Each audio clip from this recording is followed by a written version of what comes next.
तुम्हाला माहीत आहे का? Heart of the Chhatrapati Sambhajinagar म्हणजेच संभाजीनगरच्या मध्यभागी एक प्राचीन प्रभू श्रीरामांचे मंदिर आहे, ज्याचे नाव आहे श्री अमृतेश्वर राम मंदिर, जे की कुंभारवाडा येथे स्थित असून सिटीच्या मेन मार्केटमध्ये आहे.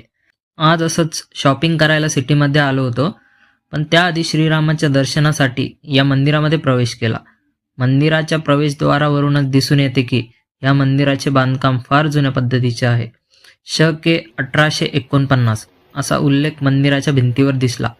मग आमच्या मॅथ एक्सपर्ट मित्रांनी कॅल्क्युलेशन करून सांगितले की हे मंदिर जवळजवळ 150 वर्षांपेक्षा अधिक काळ जुने आहे आणि इथे स्थापन आहे. मंदिरातील जुन्या कलाशैलीतील श्री राम, लक्ष्मण आणि सीता मातेची मूर्ती बघून आध्यात्मिक प्रसन्नता अनुभवास आली. मंदिराच्या जुन्या पद्धतीचे इंटेरियर बघून मनाला समाधान वाटले. सोबतच